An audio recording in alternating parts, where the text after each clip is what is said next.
So hello everyone, I'm Harry Walsh with the TVRPC. I'm excited to be here. I joined the TVRPC kind of during quarantine, during a lot of the closures. And so I've been holed up at my home doing a lot of Zoom meetings and phone calls and that sort of thing. And so I'm excited to be able to share some things we've been talking about and really make the focus, your community, the development of Zephyrhills, with of course, specific focus on the airport. So we are the TVRPC, the Tampa Bay Regional Planning Council, and we have a series of member governments, most notably the 6 counties that make up the Tampa Bay area, one of which, of course, being Pasco County. The city of Zephyrhills itself is actually not a member government, but the Pasco EDC, that is a close partner that we've worked with in the past, requested kind of that we come out here and look at this issue. Generally, what we do is, support economic development and policy for the whole region. We try and answer and advise questions whenever we can. And as mentioned, specifically, my background is in this REMI PI Plus model, which the TVRPC is certainly a state leader, and I would probably consider them a national leader in applying this for various studies. And very, very importantly, we have this bold and underlined, we're not taking a position on these projects. We try and advise, we try and give information, but we're not here to tell you what to do. It's up to you to kind of make decisions for your community. So with that, I'm hoping at the end that we'll have a moment if there are a few questions, but I'm trying to really respect the time of everyone here. So generally about this study, as I mentioned, Pasco EDC had requested this, and one of the things that the CARES Act can provide is also supporting some of these development studies and advising governments on what they can do.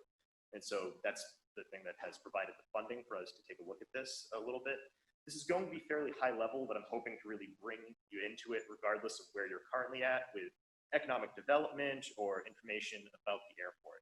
So I want to just talk a little bit about industry clusters generally, about what an aviation cluster might be, talk about the economic impact analysis that we did, kind of a brief comparison between Zephyrhills and then of course the Orlando Metro that's a bit more developed. Talk about trends in general aviation, which is the main thing that the Zephyrhills Airport provides rather than commercial aviation. And then we're going to conclude with a visualization of potential development, kind of conceptual, one concept of development that Sarah Vitale has prepared for you. So we're going to be talking about clusters. And one of the biggest things that you should think about with clusters is development doesn't happen randomly. At least it shouldn't happen randomly, but usually it does not. Usually there's a reason why if a business opens up or there's development that's being invested in, because the community or the business owner thinks it'll be successful. And so you want to see, what are the supply chains available to you? What's the workforce look like? Can this be successful? And oftentimes when you have one business that's successful, it can make other businesses successful in an area. So generally it's a geographic concentration of interconnected firms, suppliers, and institutions in a specific field, which I think is only partially true, but I think that is a good way to think about it. You get kind of cross-productivity when you get an industry cluster. So we can think about a lot of these well-known things, Motor City, Silicon Valley, Wall Street, that we all probably have thoughts and associations with. One that I would bring up,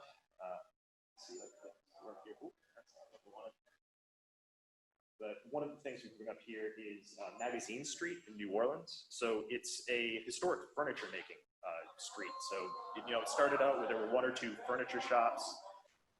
Once it became known as a place that people can buy furniture, well, now there are other furniture shops that are opening up. So that's kind of one of the first levels of development.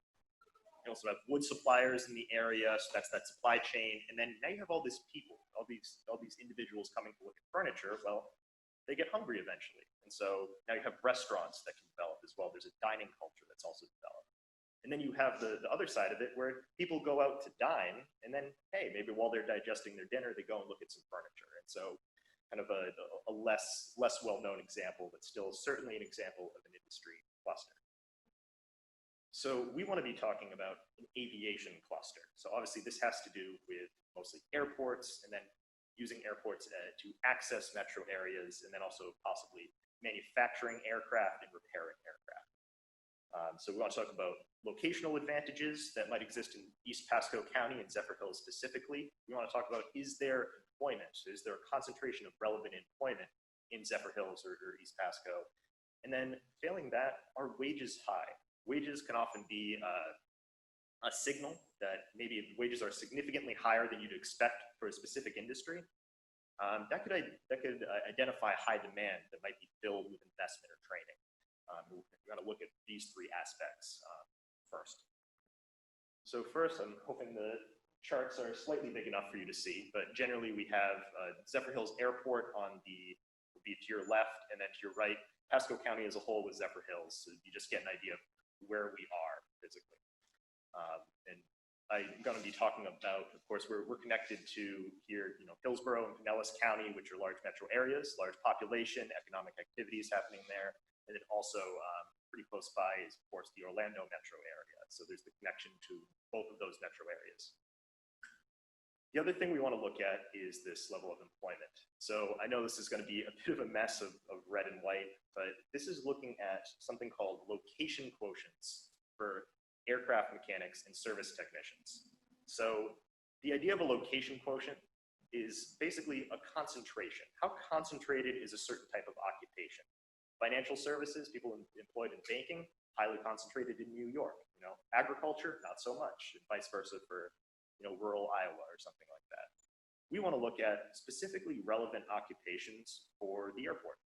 So it's maybe a little bit hard to see, but I promise you, that's working. That right about there is the Tampa Bay, and it's a little bit below 1.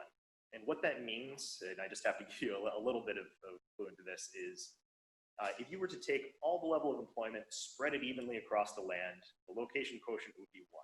So if you see something where it's higher than 1, that means it's really concentrated there. If you see below 1, it's less so.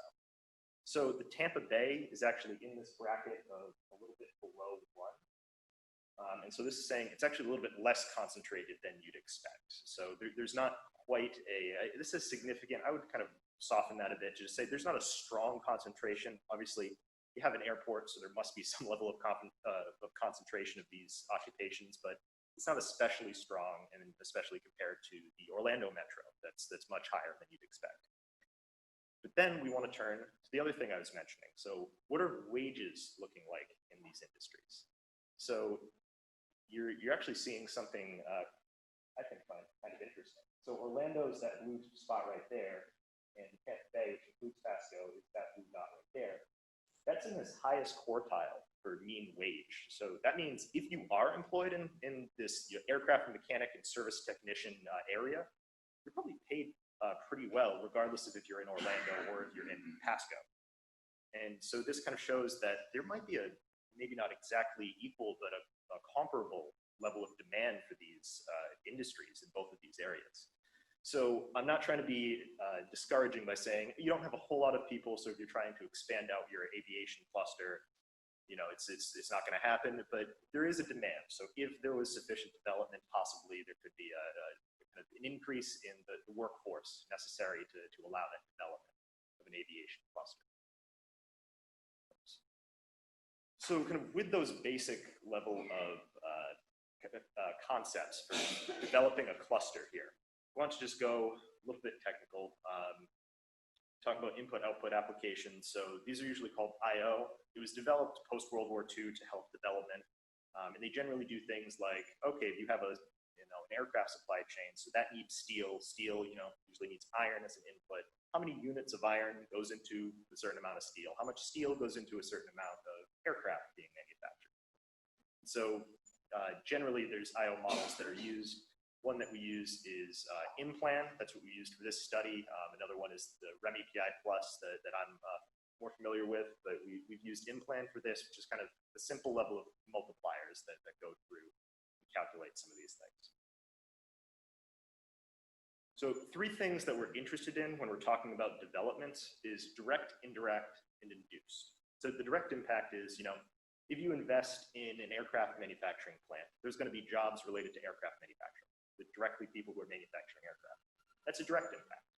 Then you have all the other things that are related to that, say the transportation of goods, say the development of all the machinery that goes into an aircraft. You have all this software that's necessary to get all this done. Those are the indirect impacts. Usually these are the ones we want to see when we develop. We want to see the supply chains of something develop, and not just that thing in a bubble. And then once you have, more people, more activity going on, what do people need whenever they're in any area? They need housing, they need healthcare, they demand food service and restaurants, they need to buy clothing, they need groceries. So you have all of this household spending. We call that induced. So direct, what you're directly getting, indirect, all of the supply chain related things, and then induced, what happens with all that household spending. It just happens whenever economic activity increases. And this is how we want to think about this. And like I said, think most directly, or I shouldn't use the word direct for this, think about the indirect impact when we're looking at this next. So in the in-plan model, which I don't want to give any incorrect information currently, we can certainly provide information if anyone wants to ask, well, what exactly was calculated there? But we put $10 million into light aircraft sales in two places, in Pasco County and then in the Orlando Metro. Pasco County had a slightly higher increase in employment from this. Again, we're dealing with somewhat small numbers, but it was maybe about a job position, a little bit less of a job position generated. Mostly due to differences in income, where it's just a bit more expensive to employ people in light aircraft manufacturing in Orlando than Pasco. Not a whole lot though. Then if you look at the indirect and the induced changes, the induced is mostly due to the kind of quite large difference in population. And then the indirect is really what's showing off that the supply chain structure is a lot different. So it's much more well-developed in the Orlando Metro. It's a bit less developed in Zephyrhills. So this would be one of the things that you'd want to look at, is you want to be increasing that number. That would be a great tell that the supply chains are developing. And so that's kind of the goal, is even if you're trying to get light aircraft manufacturing as well as the repair services, where are they getting their supplies? Are they having to go to Orlando to buy their supplies anyways? Then Orlando's getting a lot of those secondary benefits instead of them staying in Zephyrhills and East Pasco. This is just some of the main occupations and then some of the wages. And we're going to be providing all of this, so don't feel the need to jot down a bunch of these hourly wages if you're interested. We'll make sure that it's available. But you can see kind of a lot of things you'd expect. There's installation, maintenance, and repair occupations generally here, and then all of the related, all of the production occupations on this side here. So this is just some of the things. If you're trying to develop your workforce or attract people, these are some of the titles that you'd want to start seeing come in. These are some of the things, if you're trying to stimulate investment, maybe some of these would be things you want to attract generally. Now with that, we have some ideas of what clusters might look like, what developing an aviation cluster might entail. And I just wanted to give a general overview of what's going on with flights right now. Because we all know flights really severely declined in late March, early April. And in terms of commercial flights, which there's only the two lines here, this is looking at global arrivals per day over the last full year. And so we have this blue line, which is commercial and cargo airlines. There's all the big ones, Delta, American, United, that you think of. And then you have this orange line, which is just about half, going back to last November. That's general and business aviation. So that's all business flights, that's all private jets, that's all people who charter private jets and maybe share them. That's all of those flights. If you look, so commercial flights are still much below where they were. And I've seen projections, I don't want to speculate too much, but it could take up to 3 years for them to get back. But then what's interesting for Zephyrhills being in general, oh, am I being a bit too quiet? Sorry about that. Let's see here. One of the things that's interesting for Zephyrhills being a mostly general aviation type of airport is general aviation has fully recovered. It fully recovered roughly around June. And it's actually a bit higher than it was before the baseline. So this is showing there is some shift over towards using general aviation, towards using private jets and that sort of thing, chartered services. Some people who hadn't considered it previously now are. So that could be a potential area that Zephyrhills could tap into by expanding some of their capacity. And I am going to caveat that a little bit with some of the things that go on to talk about here. But so as of September 1st, when I got this data, so this was just looking at employment impacts. So the main thing that we've seen is these main commercial airlines. They're the ones that have really been hard hit. Second to them, manufacturers. They've also been decently hard hit. And then just airline servicing generally. airports have lost employment, but they've been the most insulated out of kind of all of the aviation related industries. And so it's possible. It's, you know, currently airports are the best situated, and especially general aviation focused airports, exactly what Zephyrhills is. So although of course it's not an ideal scenario with COVID-19 related closures and the current kind of unwillingness of people to fly, Zephyrhills could potentially weather the storm and maybe come out stronger, depending on how they play their cards with this. So here's where some of the bad news has to come in, and it's generally that, you know, these general aviation flights have recovered. You'd expect that when you have this demand for private jets come up, that there'd probably be a demand for private jet manufacturing, private aviation manufacturing. And that hasn't really happened. The private jet industry, it's mostly been resale. There seems to be a decent amount of jets available to people who want them. And also just keep in mind, this is a fairly small industry. You know, a sale of 100 units is kind of standard for annual. So this is not a massive industry. And just generally a lot of, especially early on, there were, you know, orders for aircraft that were set up, and then they were mostly canceled kind of in, you know, early Q2 or even sometimes early Q3 of this year. And let's see, sorry, I got that there. And so there's been job cuts. And so you have job cuts, you have fall in demand, and then you also have this big glut of all of these planes that didn't sell previously. And so even when demand returns, it's probably not going to necessarily need a new manufacturing, an increase in manufacturing output. So overall capacity doesn't seem to need to expand that much. And that's one of the things, is there was the kind of hopes for a bailout in the beginning of Q4, so October 1st of this year from the federal government, and then obviously several other things have kind of floated to the top of priorities, and so that is possibly not likely until post any election, if then. That. So overall, just preliminary findings, there's some capacity, there's some capability for Zephyrhills to really expand their capacity, to expand you know, their cluster that they have in their area. But one of the things you'd probably want is things related to, you know, aircraft manufacturing, aircraft repair, and that's a bit more difficult to get into right now, is what I'd say. But what we were asked to do is just take a look at potential development sites. There's sites around the airport as well as a bit to the north has fairly significant acreage.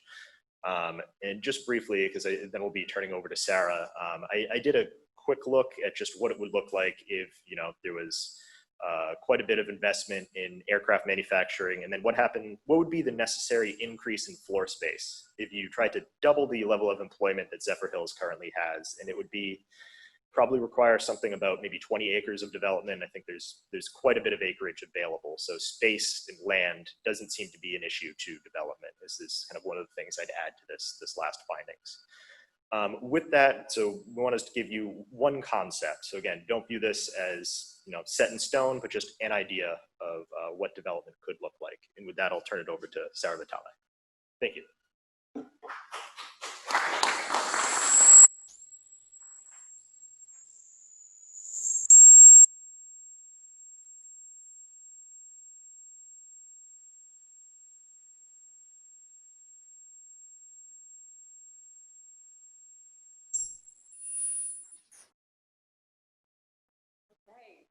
Good morning, everyone. Thank you, Harry. I'm going to try to speak very loudly. I know we're having some mic issues, but hopefully you all can hear me in the back. And this does pick me up a bit. So hopefully folks at home can hear me well. Thank you, Harry. I think that teed up this conversation really well. Another angle that we have with this project, aside from doing the economic analysis, is that we believe strongly in the 3D visualization and the power of that visual technology to help support planning studies. So in addition to providing the economic analysis impact study in this final report, we will also be providing some 3D visualizations to help illustrate and really demonstrate what it is that these graphs and charts are telling us. And in terms of the amount of development you can expect or anticipate possibly, but also where it's located. So if you were to grab your cell phones and type in that link up there in the top right corner, this is a conceptual planning tool that we can provide that you're able to navigate through the site to see some of the things that are illustrated here. And essentially, we're looking at a top-down view of this industrial expansion area corridor. And you'll note that there are industry nodes in white circles that help to demonstrate areas of potential activity and areas that have higher access because of the existing transportation network. So as we look at this industrial expansion area, those are potential sites where you may see development occurring in the future. And listed here, demonstrated by the purple, are parcels that another consulting group, Ardura, is really taking a look at. And they are developing site plans and a master planning study for those purple areas. So I wanted to include them in this visualization just to show you that another group is already looking at these key points and trying to determine if they're, what the potential possibilities for development are in those parcels. So instead, our focus is on the other areas within the industrial corridor, and I demonstrate those with orange as potential parcels that by right have industrial uses or compatible uses that would accompany this sort of aviation related industry cluster. So thinking light industrial, thinking agricultural uses, things that may be compatible in a sense, and where you could anticipate with the correct planning in place, development to occur in those areas. Another thing that you'll see on the map, and you can see this in the bottom right graphic, is a bit of clustered development. So the buildings are extruded and you can see a clustered sort of development that could potentially pop up in an area beside the airport. So in this demonstration, that would be the industry cluster. So you'd have compatible and supportive aviation related development occurring in that cluster. So essentially this is a draft that you're seeing. You can go in and view the 3D model. The buildings are demonstrated without too much detail. They're just white buildings for now. But in the top right corner by the 3D flyby text on the slide, those are the sorts of building fenestration, architectural detail that you may, that we're leaning towards in creating these 3D visualizations. And in the final version of this, you will see the 3D flyby model that'll be provided, as well as 3D renderings that show a detailed look at a clustered development site with more of the detail to support the conceptual development there. So in addition to all of the economic analysis, we will be providing this 3D visualization because we really feel that, you know, seeing is believing, seeing is understanding. So I think coupled together, this study will be a very useful resource for the city as they start to think through this industrial corridor. And with that, a reminder that we have a final report that will be available by early December. That'll include all of the final results of the economic analysis, in addition to this 3D visualization, supportive 3D model and renderings to help demonstrate the capacity for this aviation-related industry cluster in Zephyrhills. And with that, we're happy to take any questions if there's time for it, or I will hand it off to the next speaker. Yes? Yep. Absolutely.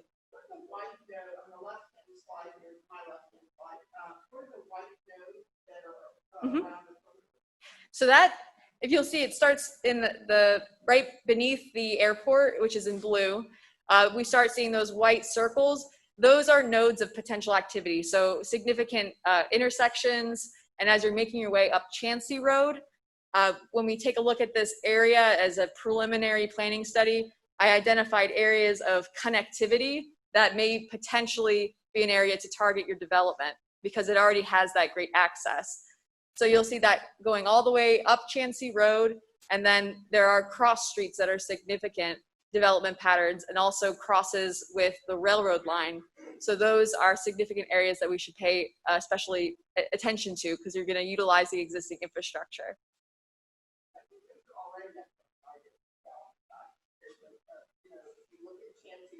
development plan around that. Mhm.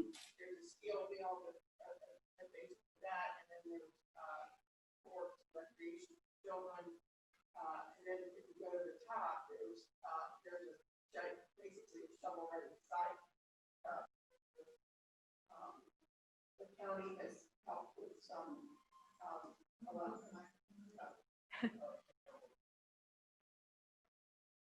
I think it should be here, so you can address, so did you study any of that information that was provided to you about what's going on now? Well, so the question was, there are sites that are shovel ready and sites that already have a lot of development potential, and people are already looking at developing those sites. Is that the question? And have we looked at those sites yet? Particularly, we've looked at the purple areas because we know that the city is working with Ardura and have identified those sites as having a great potential for development, and they've actually invested in the site planning process already. So we've avoided the purple areas just for that purpose alone. We don't want to duplicate planning efforts there. But anything that is in the orange, were you considering those sites that you mentioned, are they in the orange parcels, or are they other sites that surround the area that aren't identified as orange? Because the orange ones are where we're really targeting now. And in the bottom right corner, oh, let's see. How do I make, nope. Oh, here we go. This here is some of the clustered development here that does not exist, but could potentially exist in the area that's just north of this airport study. And also in this visualization, I included the airport's future runway expansion. So this is not currently what the runway looks like, but we know that they're interested in expanding their runway and taxiway. So you'll see that visualized here. And in the future, you can anticipate different sorts of development that supports the airport, clustered, potentially here, but also different sorts of development that may pop up in these orange parcels.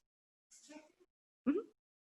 Any other questions? We have a question from the remote area. Oh, great. They said, how did you determine that Zephyrhills was an aviation cluster? Is that something? Yeah, I think so.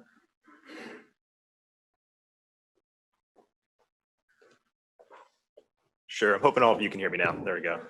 Yeah, of course. So the question was, how did we determine that Zephyrhills is an aviation cluster? I'd actually say we haven't. It's really one of the things is the best, one of the best things if you're trying to develop an aviation cluster to have is an airport. And obviously Zephyrhills excels at that given they have an airport. And so, and that was really the question we were asked was, if we were developing from Zephyrhills, if we were developing the airport and kind of related industries, what would happen? And that's just kind of by the definition an aviation cluster. So that's just that was what was coloring our kind of what I was talking about a bit earlier, but I'm not necessarily saying that it is a, say, highly developed aviation cluster already, but that it has the potential to become one.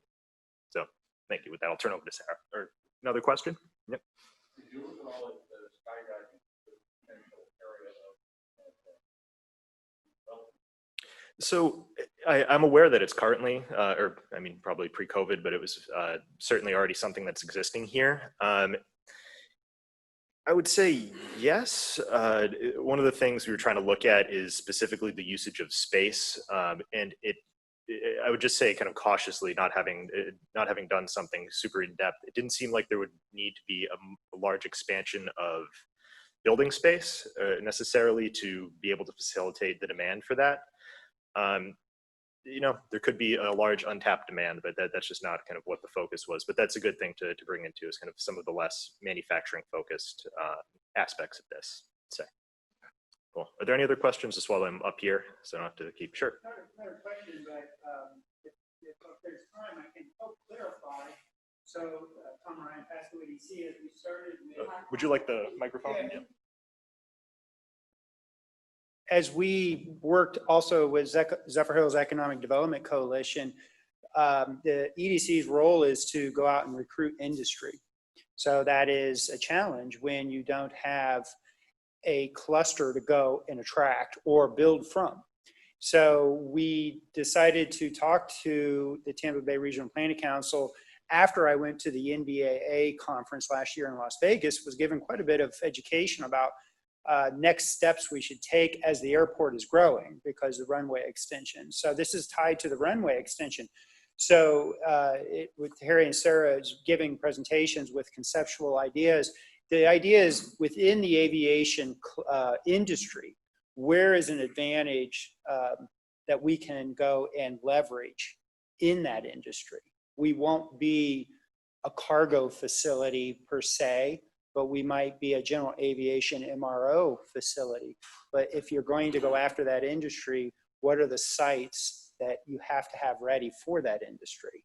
So that ties in. So we went out front of the issue and recruited knowledge, got knowledge back after we tried to recruit.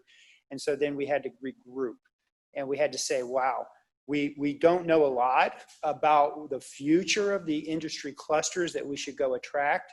But once we do know what we have as assets and we know what our clusters, especially with the population and the workforce, that allows us then to invest in the appropriate business recruitment models. So I hope that answers the question, because we're looking at planning, but not so much, hey, what's going to happen on that piece of real estate? It's more about, wow, we need to focus, if we're going to go after aviation, we need to focus after these clusters, and what's the density of that development going to look like? Hope that explains it a little bit. Because Tampa Bay Regional Planning Council is kind of coming in the middle of a lot of conversations we've had over the years at these events, by the way. So anyways, just wanted to offer that.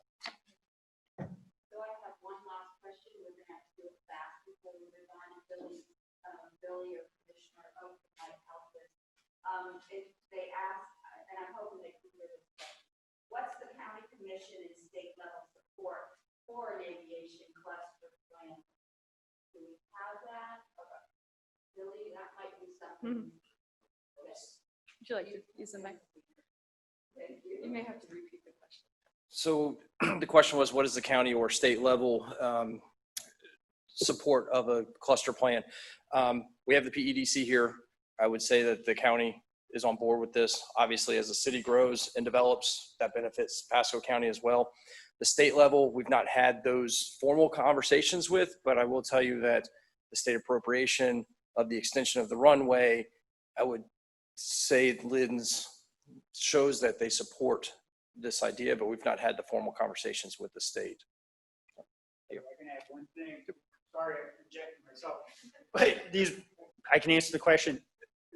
The aviation airspace is a target industry of not only the state of Florida, but also of the county. It's a stated target industry, so that we do have incentives. That's the reason why we're doing this exercise, is that it's one of our top priorities. If you look at our target industry clusters, we're in alignment with the state. And that also feeds into Space Florida, which also has programs for government-owned aviation airspace sites. So we're just now touching this subject. Trust me, it's a huge topic as it relates to development in Florida, for economic development, I should say.